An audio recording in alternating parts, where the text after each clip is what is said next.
So then we got Thanos, the Mad Titan, taking on Phoenix Force Cyclops. Who wins? Well, let's find out. Thanos is an Eternal with the deviant gene, making him unique and extremely powerful, even amongst his own kind. Above all else, Thanos loves and worships Mistress Death, the embodying entity of death in the Marvel Universe. Few can equal his intelligence, strength, and ambition for power. Thanos has wielded the Cosmic Cube, the Infinity Gauntlet, and even the Heart of the Universe. Being an Eternal, Thanos is exceedingly powerful, and is even on the same tier as some Skyfather beings, like Odin. Thanos amplified his physical strength so that he is far stronger than any other Eternal, and is possibly one of the strongest beings in the universe. He's been able to overpower Beta Ray Bill, beat Silver Surfer within an inch of his life, defeat Thor even while Thor held the power gem, and sent an attacking Hulk flying with just a single punch. Thanos is durable enough to easily brush off attacks from those heroes, and perhaps what is even more impressive is his durability to energy attacks. He's seemingly unaffected by Thor's massive lightning strikes and Surfer's full power blasts, and has stood up against blasts from Odin and Galactus.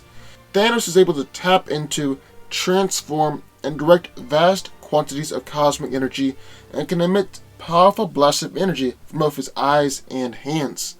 These blasts have sent a fully fed Galactus flying halfway across the planet, although, to be fair, didn't really hurt him. Instantly knock out the thing, it considerably hurt both Thor and Hulk. But this energy manipulation can also do other stuff, like lobotomize and mind control the Fallen One, and heal Moondragon of a fatal disease just by touching her. He's able to create force fields that could easily withstand punches from an enraged Hulk or the Champion who possessed the Power Gem, and also trap beings or objects traveling at high speeds, like Mjolnir or Beta Ray Bill's hammer Stormbreaker. Thanos is an incredibly powerful telepath, as he can project sonic blast, travel to the astral plane, lobotomize powerful beings, mind control the Hulk, and he also has an attack called the Sync Time Warp attack, which he claimed had always resulted in a fatality until Drax resisted it. Like all Eternals, Thanos has the natural ability to teleport, although he usually prefers to use technology to teleport. Finally, Thanos is highly intelligent, as he has spent his entire life acquiring intelligence, and he's one of the most knowledgeable beings in the universe. And then in the other corner, we have Phoenix Force Cyclops. The first X-Man, Scott Summers, possesses the mutant ability to draw ambient energy from another dimension through his eyes, which are actually portals to the dimension. He usually channels this energy into concussive force blasts. He is visually distinctive for the ruby quartz visor he wears to control his devastating power. A born leader, Cyclops succeeded his mentor Professor X to command the X-Men. During the Avengers vs. X-Men arc, the Phoenix Force was split apart and possessed 5 different members of the X-Men. But by the end of the story, Scott ended up possessing the Phoenix Force all by himself. So that's the version of Cyclops we're going to be using in this fight. With this, he's gained a myriad of powerful cosmic powers. He has complete control over his optic blasts, meaning that he's able to open his eyes and not shoot beams. He's able to fly, has vast sonic powers like telepathy and telekinesis, and is able to manipulate the destructive and creative cosmic energy of the Phoenix Force.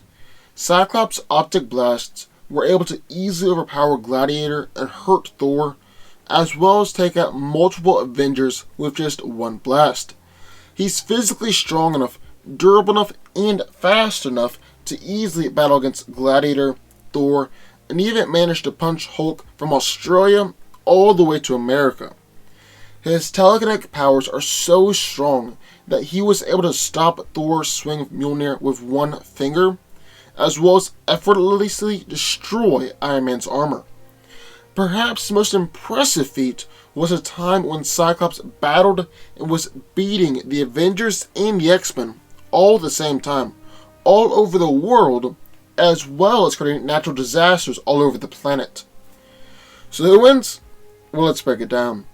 Now, both of these guys are extremely powerful, but it's important to note that as Scott gains more powers, Cyclops becomes more vulnerable to the Phoenix's corrupting influence over his thoughts and emotions.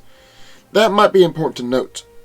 Now, both of these guys have gone up against the Avengers, so that's what we're going to start off looking at. Now, Thanos has gone toe-to-toe with the Avengers and come out on top, but he usually brings in help, like he did with Corvus Glaive and other members of the Black Order, technology and prep time, or even something like the Infinity Gauntlet. And while Thanos has gone up against the team all by himself, he's got some attacks landed on him, even from weaker characters like Captain America. On the other hand, Scott went up against the Avengers and the X-Men, and I'm pretty sure he didn't get a punch landed on him.